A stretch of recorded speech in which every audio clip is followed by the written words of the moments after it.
Welcome to Qt Widgets and More. Are you one of us that are still using Qdebug? Well, no shame in that, but watch this episode to learn more details on Qdebug.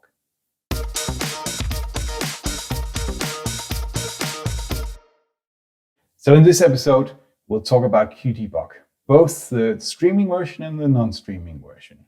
We will see a technique called hidden friends. We'll talk about locking categories in Qdebug, and we'll see how we print out both enum types and your own types. So, are you ready? Let's get started. As always, you can find the source code I present you in our Git repository, links just below. But let's just look at this very simple code that we have here. I have a method called basic usage. I'm calling that, and you can see print out down here. I'm sorry for the small font type. Qt Creator doesn't want to change the font on that one. Let's see what it does. First of all, I create a string, hello world, not very interesting. And I do the Qdebug as in the printf days with printing, specifying the parameters here, a %s and a %d, and the %s is a char pointer and %d is for an integer. Notice that my string, to print that out, I need to wrap it in this method here, or this function called QPrintable_string, which will actually take the char pointer out of that string, because %s in Qdebug expects just a char pointer. Okay, next we have, and we can see that down here, hello world and 42. Next, we use the streaming version of Qdebug. Qdebug, parenthesis, open parenthesis, close. And this is just like your C++ C out.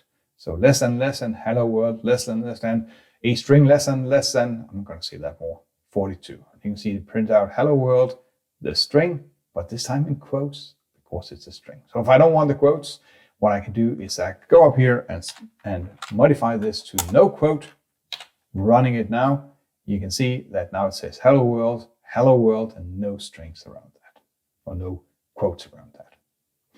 Besides Qdebug, I also have a few others, QWarning, QInfo, QCritical.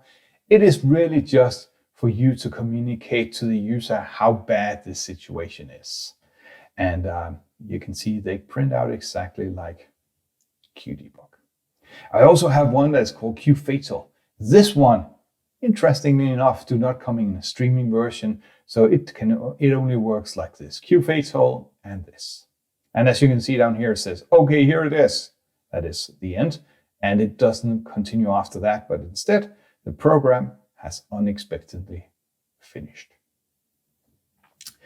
Actually, one thing to notice here in all of this is that I said that they all print out the same. Well, you can actually change that. If I go up here and I set this message pattern here, call this method, and you can look up the details of what the parameters are, then you can see that it prints out here the basic usage, that's a method, %function, and then in parentheses, %type, debug, warning, info, critical, fatal, and then the message might be useful for you, especially the %function could be useful to print out exactly where a warning comes from.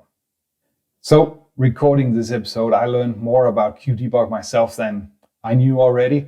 And one of the things was that Qdebug, lowercase q, capital D, bug, actually generates you or creates you an instance of a class called Qdebug. And you can create such an instance yourself, and you can specify a parameter to it, namely what level the debugging is. And that allows you to create a streaming version of QFatal. Just look at this code here. I have my Qdebug here, QFatal message. I have this hash mark defined just to be a smart ass, myFatal here. So I can write myFatal, oh bugger. I could even have the hash mark defined for QFatal, but then the QFatal that we saw up here wouldn't work anymore. And just, you're wondering, really, is it working? Well, let me just show you working. I need to comment in and comment out so that I only have one method at a time, because some of them is actually calling fatal, which makes the application stop. So here you can see, oh bugger, and the application unexpectedly finished. So far, you possibly haven't learned much, maybe besides the small QFatal trick. But did you know that you can actually print out in Qdebug your own data types? That is super useful. Let me show you. Over here, I have this method called printing own type. And as you can see, I create two instances of this class called money, one 100 euro and another one that's invalid. And I print out here, Jesper has the amount, you get invalid. And what does it look like? Jesper has euro 100.00, you get nothing. So let's see how that is even possible. It's possible by me implementing in my money class, I'm implementing this operator less than less than. And let's look at the implementation here. So the operator less than takes two parameters. It takes the debug that I'm debugging out onto, and it takes the instance that I want to debug out. And you can see I do the debug no quote. That is because this part here is a string, and I don't want it to say Jesper has 100 euro. Does he have them or doesn't he? Why is it 100 euro in quote? So I remove the quote, and then I could print out anything I want with less than in here. And one of the things I have is I already had the toString method implemented. No quote method here actually changes the state of that object debug. And I return that object, and the reason why I need to return it is so I can do debug or qdebug less than something, less than something. Because the way that your C++ compiler does it is that it will create, it will put parentheses around them to create these methods. So anyway, the key thing is that I need to return the debug instance, and I need to turn it back into a state where it doesn't have the quote around them. So I use this helper qdebug saver where I simply save the debug.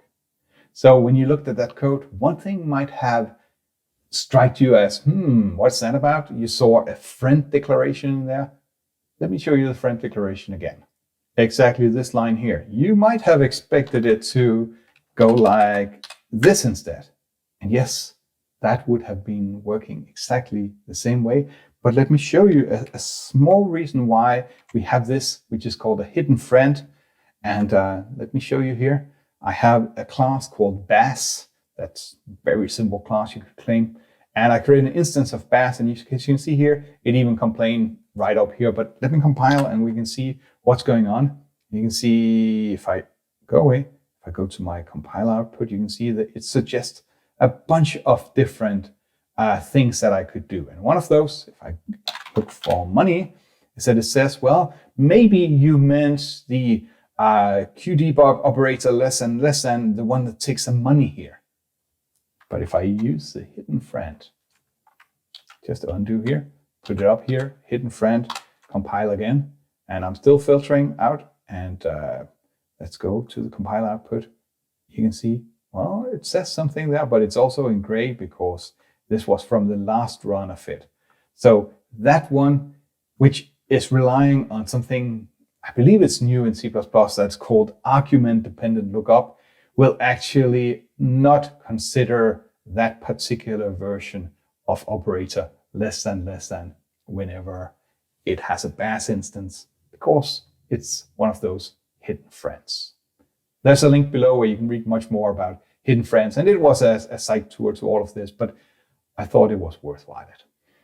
Qdebug can also be used to format strings and be used to print into files. Why would you do that? Well, let me show you the code first. The code is simple. I have this formatting to a string. In this setup, I need to create an instance of qdebug printer that takes a string. And now I use my printer just like I would have used my qdebug less than, or qdebug parenthesis open, parenthesis close, as we see, well, in this line, for example. Printer, Jesper has printer, amount, and so on. And you can see that it prints out into this string.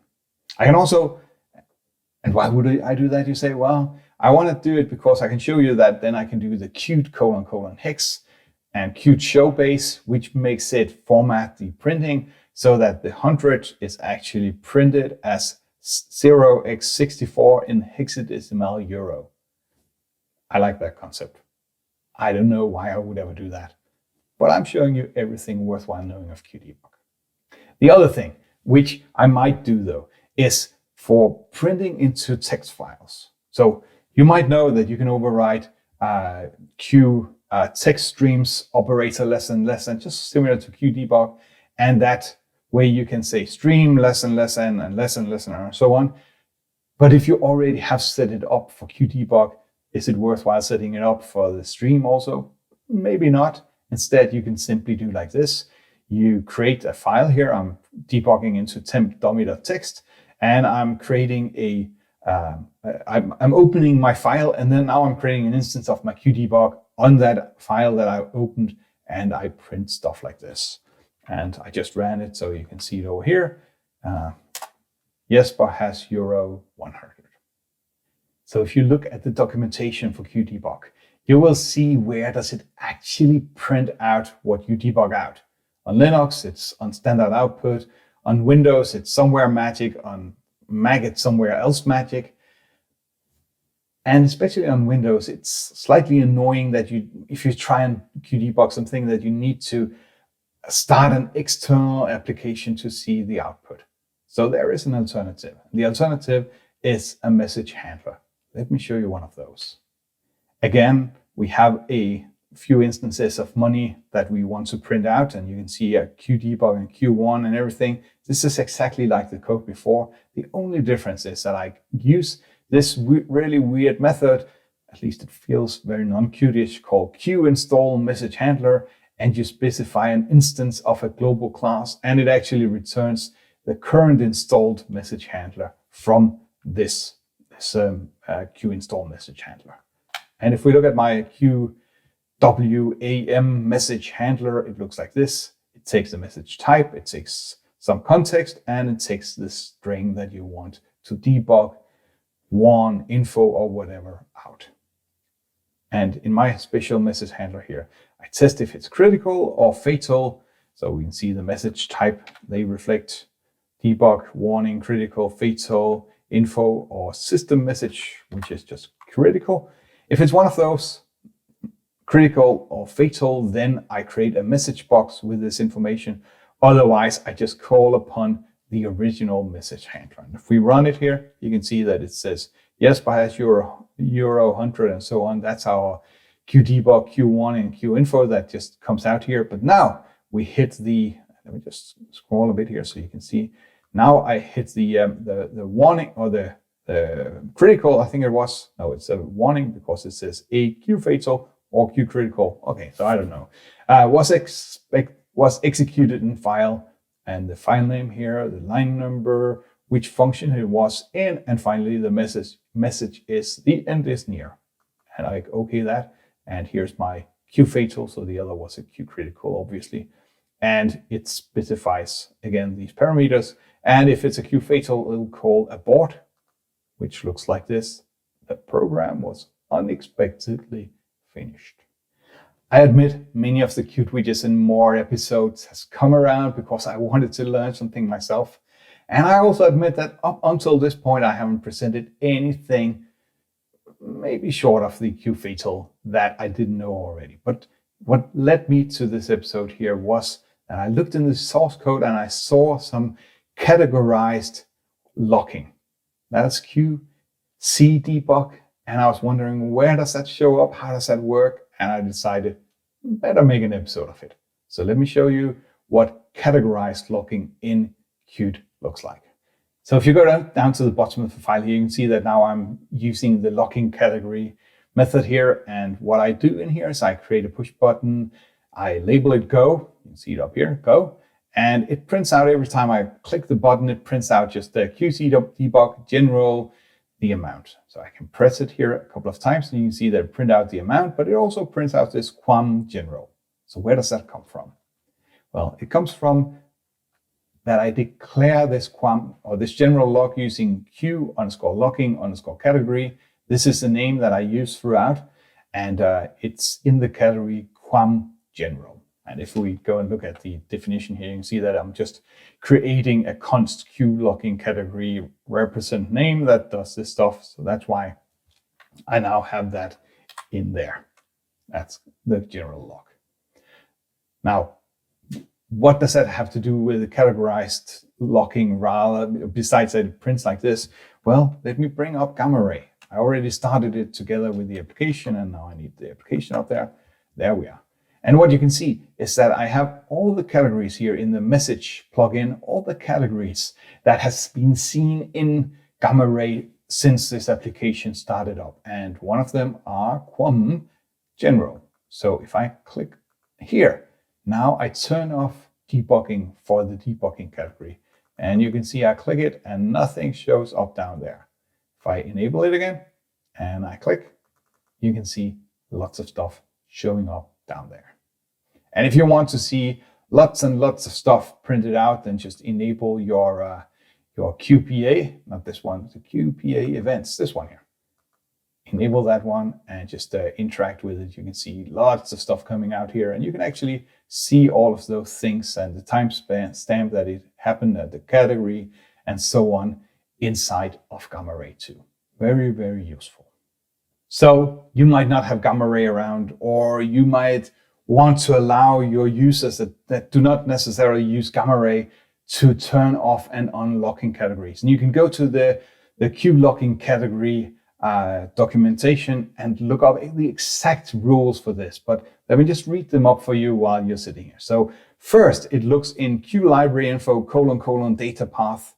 So that is, you can specify where inside your application are your data, and then qtlocking.ini. So a file called qtlocking.ini in there.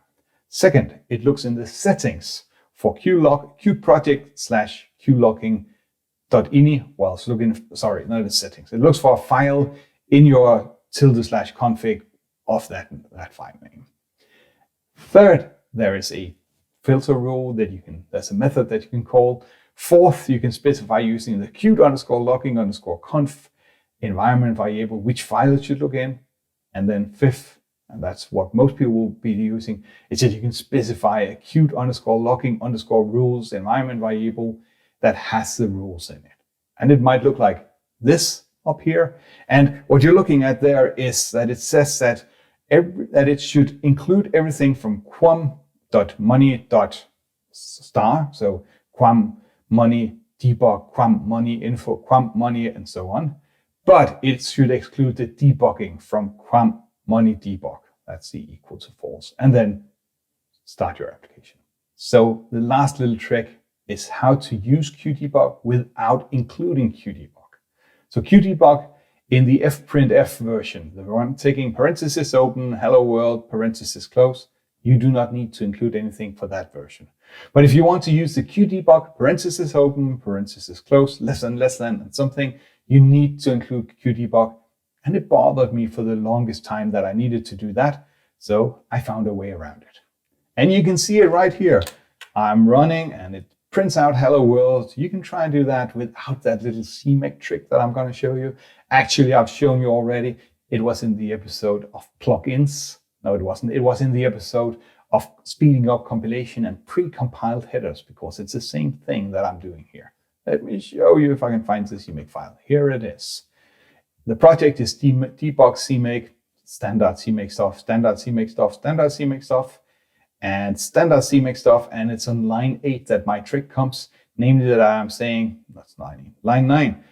I'm saying that target pre-compiled headers, which means that every time I have a header, or every time I have a file, I need to prepend include this particular header here. And that's what this one says. It is a trick for pre-compiled header support that you hopefully already is using. Otherwise, go and observe that or go and watch those 2 videos. It will save you up to 50% of compile time. So definitely worth it. All I need to do now is qam_pch.h, that file. We have it right here.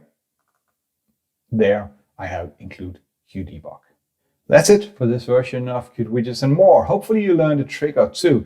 Categorized locking might help you to avoid cluttering your standard output. For years and years, well, let me say decades, I had the rule in the projects I was on, nobody prints to standard output in anything that goes into the source revision control, because back in the Qt 4 days, we wouldn't see a signal slot connection error if the standard output was cluttered with somebody else's debug code. But now they can put it into their categories and they will only show up whenever they want it.